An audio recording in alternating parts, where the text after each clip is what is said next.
Hey guys, it's Abby and today we're going to be taking a look at my July bullet journal setup. So let's get into this month's journal there. I've got my shifts in there in the brown, only up to a certain point just because they can change, so it seems pointless putting them in too far ahead. And the yellow bits are actually where I am going to be on holiday because I'm going to be going to my graduation finally for my masters. I still have my one positive thing each day, where obviously you can tell I'm filming this on the 5th.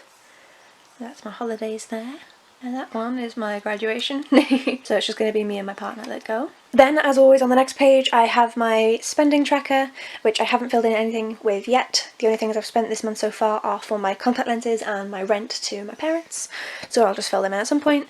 And then we have my habits. As you can see, I have filled in some of these already.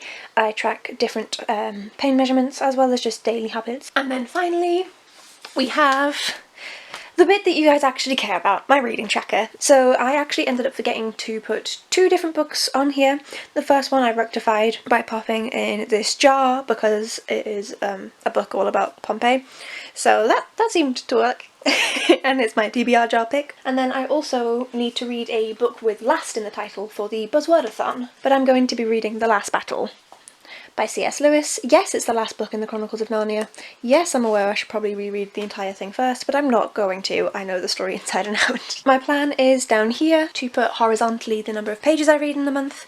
As always, I track the pages, but the days that I read War and Peace, which should be every single day, and then just the books that are generically on my TBR. If you want to see my TBR video for July, it's over there. And then, because I seem to do this every month for some reason, let's show you how the reading side of things, how the reading journal went for last month. So as you can see, I had a pretty decent reading month in June. So I read War and Peace every day, which is always good, and I haven't written the page count in there yet, but it was at somewhere around 3030, which isn't massively high, but I'll take it, I'll accept it.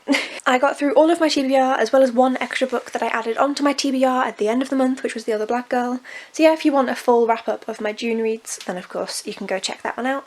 But that seems to be going pretty well. I will say that my overall tracker for my books read isn't changing all that much at the moment. It looks pretty similar to how it did previously, but I am starting to get there. I am starting to get some more colour on this page, so, and I have read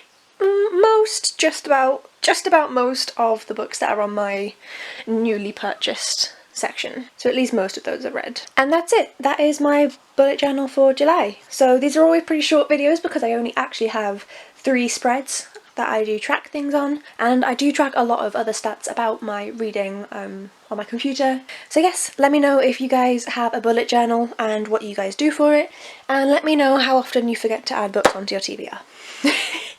Because far too often is the answer for me. Back to in-person Abby. And that's it.